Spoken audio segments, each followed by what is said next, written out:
What's up, guys, and welcome back to another Hornets Daily podcast. My name is Tavon, and welcome back to the show, ladies and gentlemen.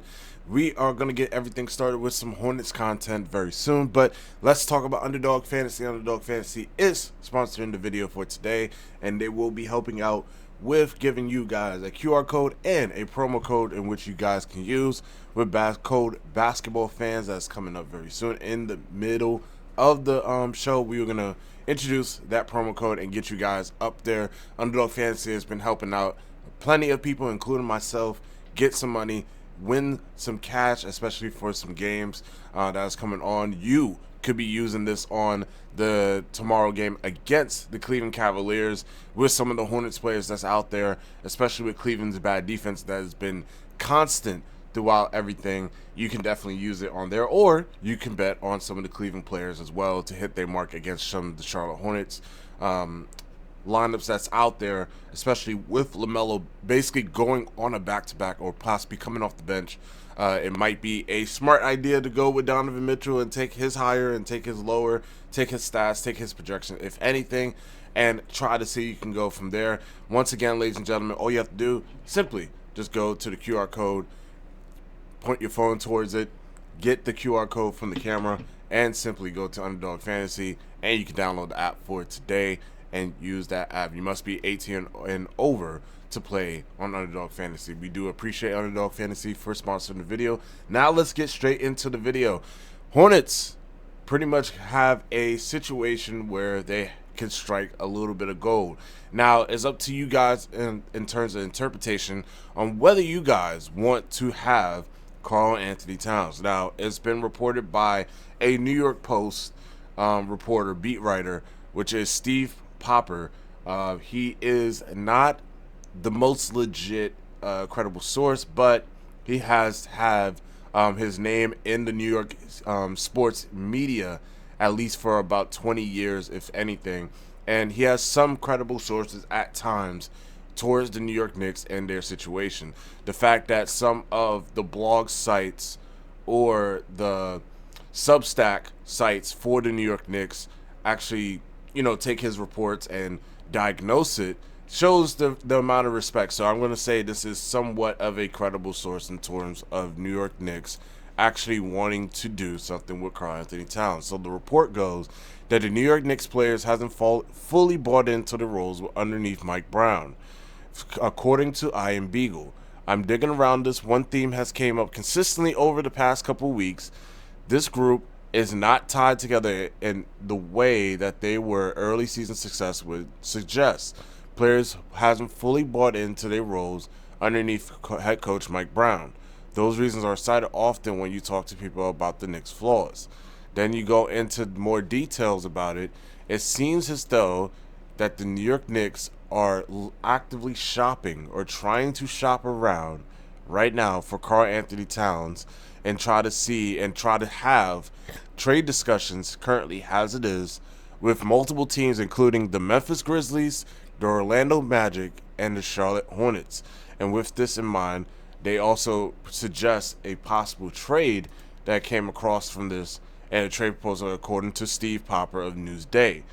The three teams that is involved obviously is Memphis Grizzlies, Orlando Magic, and Charlotte Hornets. With Popper reported in mind, NBA writer James Piercy of the Dallas Scoop Journal created the following trade proposal between the Hornets and the Knicks. So this is the trade proposal that is out there. So the trade proposal, according to that Dallas Mavericks beat writer, is Hornets get Karl-Anthony Towns, Knicks get Miles Bridges, Colin Sexton, Josh Green, and a 2031 first-round pick, according to Charlotte. Towns currently is making $53.1 million this season. He has no trade clause to his contract.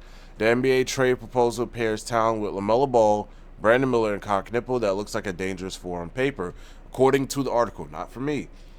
Adding Towns could boost the offensive rating with a few spots higher. If that happens, the defense is stagnate, the Hornets would be a formidable team that can even win a playoff series. If they make this deal and spend their summer targeting defensive upgrades, who knows what they can accomplish next season. This organization has not been irrelevant for some time. A group of Towns, LaMelo Ball, Kyle Knipple, and Brandon Miller would represent one of the most talented foursomes in the NBA. A 5-time All-Star, Towns is averaging 21 points, 11.6 rebounds, and 3 assists per game, while shooting 46% from the field, 36% from the 3-point line, and 86% from the free throw line. He has 29 double-doubles, and currently, as of right now, the Hornets are in 12th place. Karl-Anthony Towns would give Charlotte a great chance to compete for the NBA play-in tournament as of right now. And as of right now, as you guys know, the NBA trade deadline 2026 is on February 5th at 3 p.m. Eastern time. So it would be fascinating, to say the least, if the Hornets would make a blockbuster trade for Towns. Let me know what you guys think of this trade. In an initial sense, I know, and this is my opinion now, shutting off the articles and just talking just to you guys, straight to you guys, directly to you guys. I don't think Karl-Anthony Towns would be a perfect fit for the Hornets. Hornets are trying to find an identity more towards the defensive end. It's obvious that Karl-Anthony Towns is a drop center. Can't really rim protect, if anything. Has really good rebounding and could, get defensive rebounds, get offensive rebounds. Has a unique scoring ability to play the 5, play the 4 spot if you need him to. And he shows a little bit of effort here and there. But to be honest with you, with how the Hornets are trying to preach or trying to get to that defensive area where they're playing certain schemes and they're basically trying to use their bigs in a more rim protection way, Karl-Anthony Towns kind of does not fit that mold. Now, does he fit the mold on offense? Yes, he can shoot. He can pretty much post up. He is a problem on all fronts. He can score at all fronts. He is a problem on the offensive end. He's a mismatch nightmare for certain centers. But in a certain sense, he plays his game based off physicality. If he is not getting it going off the physicality, or his shot is not falling, he kind of disappears from the game. Now, in terms of rebounding, that will always remain constant. I think that's the main thing that you get out of Karl-Anthony Towns. Shot blocking wise is not the best, but he does serve a somewhat of a diet of shot blocking. So is what you guys feel like interpreting with Karl-Anthony Towns. Personally, for me, I don't think the Karl-Anthony Towns deal would be the best deal, considering that Miles Bridges and everybody else has been playing good.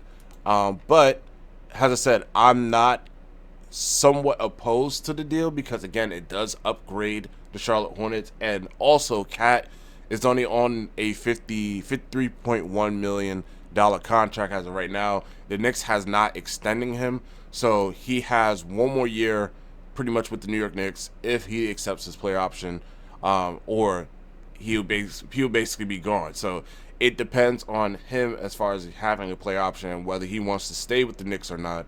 But also, too, if they do trade and move on from him, they will save up some cap, and the Hornets will still be in the good running as far as free agency if they want to take out a rental on Karl-Anthony Towns for those players, whether it be Miles Bridges, Colin Sexton, or Josh Green, and the 2031 first round pick, and still continue their rebuild plans if they do not want to continue on with Karl-Anthony Towns. I believe they're going to, obviously, if they're going to go for Karl-Anthony Towns, they're going to re-sign him and try to bring him in.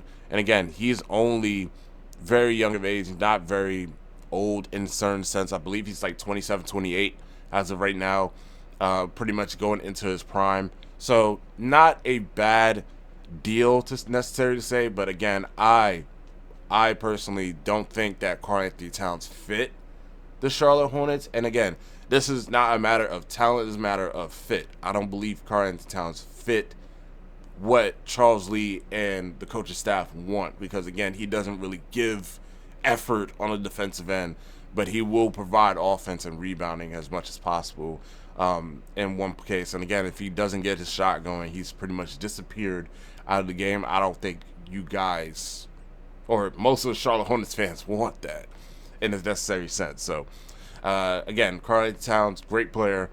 I don't think that would work with the Charlotte Hornets. But let me know what you guys think in the comment section below, how you feel about Karl-Anthony Towns going on the Charlotte Hornets and potentially playing with the side of Brandon Miller, LaMelo Ball, and Con Knipple has a possible big four, and possibly Moussa Diabate on the side or Ryan Cockburn on the side, because again, he can coexist with dual big lineups.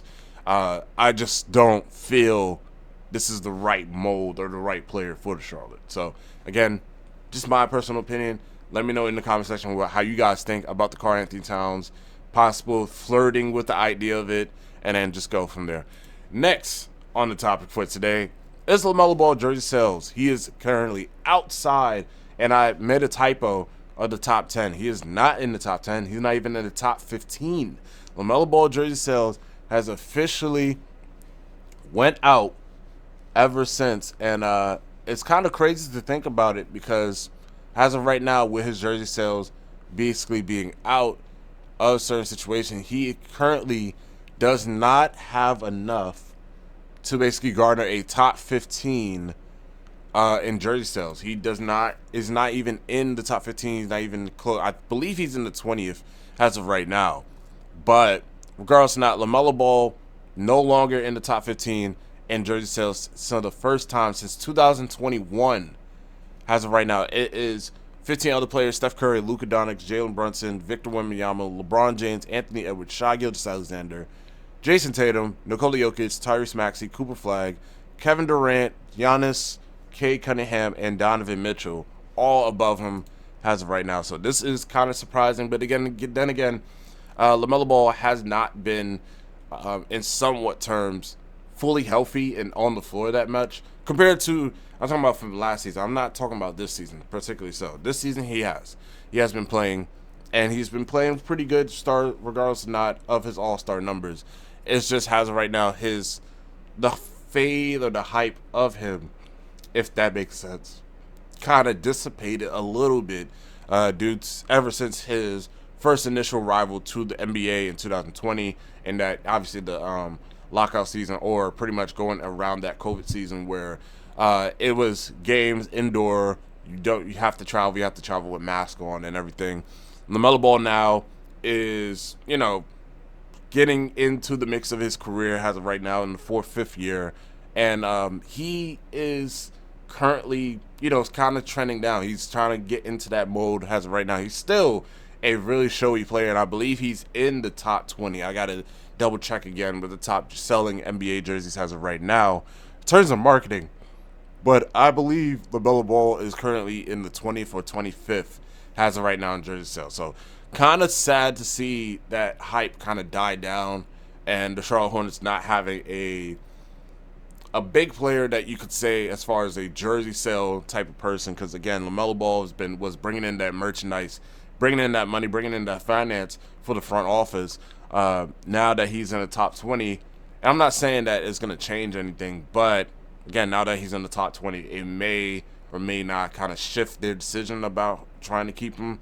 Again, this is like small, minute details. This is not something that, this is groundbreaking, they're going to trade him or anything.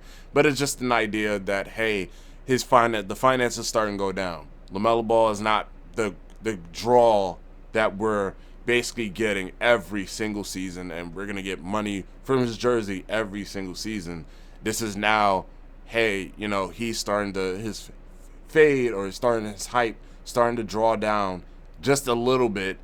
We may need to pivot somewhere else, or we may need to focus more on him basically being on the floor and marketing him again to possibly get to the top 10. That's all I'm saying. So again, with that in mind, we're going to go straight into something that we like to market for today, and that is Underdog Fantasy. Underdog Fantasy, once again, is coming with you guys with a promo code that you can use. It is Basketball Fan. You can use the promo code Basketball Fan to score 75 in bonus entries when you first play your first $5. With fast break buzzer beaters, block parties, and everything is back. Underdog is the best place to get all the action. Playing on Underdog is easy. Just pick whether your favorite player is going to go higher or lower in points, rebounds, steals, and more. Get your picks right, and you can win up to 5,000 times your cash. And you can download the app today using promo code BasketballFan. That is promo code BasketballFan. Underdog, make your picks, win money. You must be 18 and older to play. Must be 18 plus. 19 plus in Alabama, Nebraska. 19 plus in Colorado for some games. 21 plus in Arizona, Massachusetts, and Virginia. And present in a state where Underdog Fantasy operates. Terms apply. See assets.underdogfantasy.com/play and get terms DFSTML for details. Offer not valid in Maryland, Michigan, New Jersey, New York, Ohio, and Pennsylvania. Concerned with your play? Call 1-800-GAMBLER or visit www.ncpgambling.org. In New York, call the 24/7 helpline at 1-878 or text HOMI 467-369. And with that, ladies and gentlemen, we are back, and we're going to go into more NBA midseason grades. Now, I did a midseason grade currently from the Southeast Division. And remember, we did it on Yardbarker as far as a fan website, basically writing articles and talking about and discussing about the Southeast as far as the Charlotte Hornets go. But this time, this is the ESPN midseason grade. So this is from ESPN, and it's written by Kevin Pelton. Again, he wrote some articles from before, and it's more of a short-based article, so it gives a little bit in-depth about certain teams and how they've been playing, and it's not much to feed off of, but they do have a written piece about the Charlotte Hornets, and let's just talk about it. So, from the Charlotte Hornets as of right now, what the ESPN projection had them as far as preseason projection was 26.5 wins. Right, the current projection as of right now is 32.1, so it moved up by 5, close about 4.4, 4.6, if anything, in terms of the win projection, which is great because considering that where we were before was 26.5, 32 wins in the season. Again, not the best; it doesn't get you to the play-in, but it's still an improvement nonetheless compared to last season. And the Hornets have looming questions about LaMelo Ball's future. This is what the article says from Kevin Pelton from ESPN, by the way. The Hornets have looming questions about LaMelo Ball's future with the team with another uneven start. As well with Brandon Miller potential as a number 2 pick, shooting below 42% from the field for the 3rd consecutive season. Still, those issues have been overshadowed by the production Charlotte has gotten from the franchise-altering draft class. Number 4 pick Con Knipple, looking like a future star with a historic 3-point shooting, 43.4%, and the 2nd-round pick of Sion James and Ryan Cockburn have both been capable as starters. For the Hornets team in need of hope, the rookies have provided just that. So that's all it says. That's all it touches on the article. But it did give the person, or Kevin, did give the Charlotte Hornets a B grade to pretty much start out. So again, not the best grade, pretty much in the middle of the pack. It got teams better than the Toronto Raptors, the Portland Trail Blazers, the Phoenix Suns, the Philadelphia 76ers, the Houston Rockets, Oklahoma City, Denver Nuggets, San Antonio Spurs. Phoenix Suns is A, Detroit Pistons, Boston Celtics is A, and then certain rivals with us as well. Milwaukee D-, Sacramento D, Pelicans D, Clippers D, Mavericks D, Cavaliers D+, Hawks D+. I think Miami's in the C, if I'm not mistaken, B- as of right now. So again, it gives a different perspective on how everybody's been seeing us. Yardbarker gave us a B.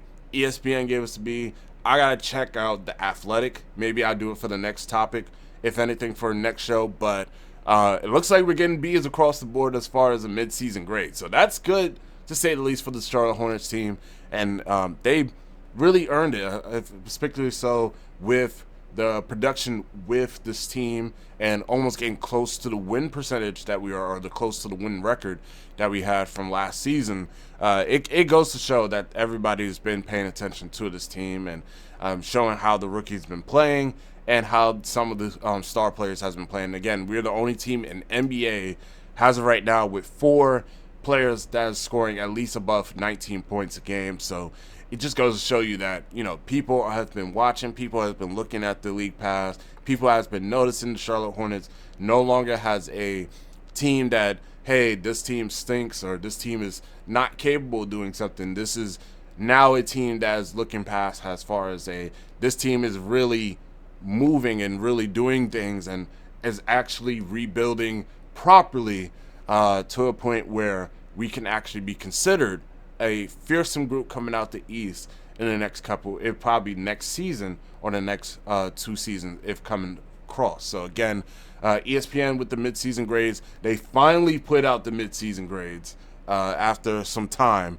but they're finally out here. So again, we're going to take a look at that. We're going to take a look at the Athletic probably tomorrow. I'm going to try to see if I can pull out the Athletic midseason grades because I'm pretty sure they didn't do theirs yet. But when they do, I'm going to have it as a topic for sure. So again, we're going to have it for sure coming in very soon. And our final topic of today is the injury report coming in from Cleveland as we're going into the Charlotte Hornets. We're going into the Spectrum Center to play against Cleveland for tonight, or for tomorrow. I do apologize. Tijon, left Achilles injury. It's listed as probable tomorrow game against Cleveland. So he has some chance, or pretty much a high chance, of playing in the game. He is the only person off the injury report.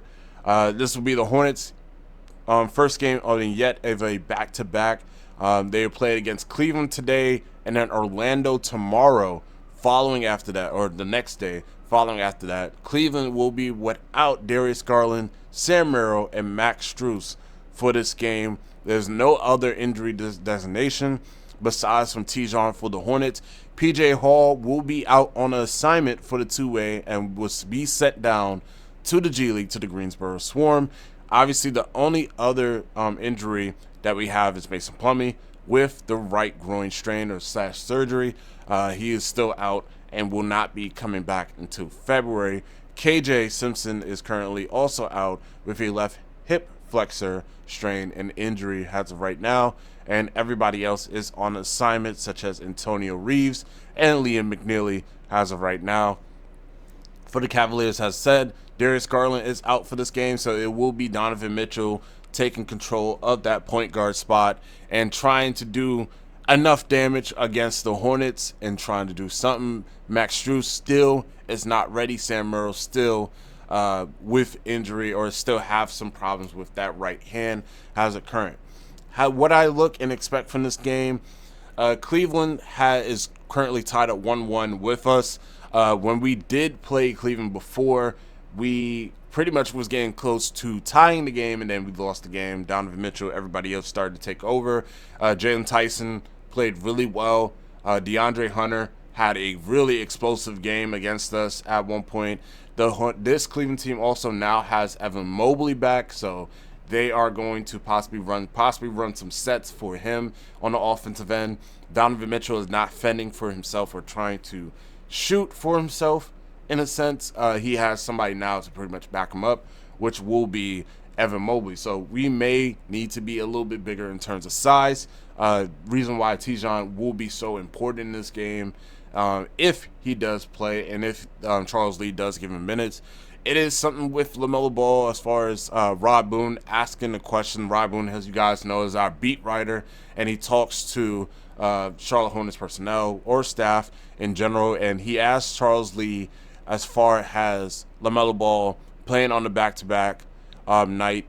He's saying that LaMelo Ball is agreeing with the certain standard that he wants to play on the back-to-back and wants to do things off the bench, and even agrees to make sure that he stays out on the floor for most of the season. So we may see LaMelo Ball play tonight as a starter. We may not see him as a bench. It's kind of uncertain. If we do get confirmation that LaMelo Ball will be starting, it would be pretty much before the game starts, if anything. And it's kind of crazy to think about that we kind of have to guess where LaMelo Ball is going to basically play his bench minutes or come off the bench, especially off of a back-to-back.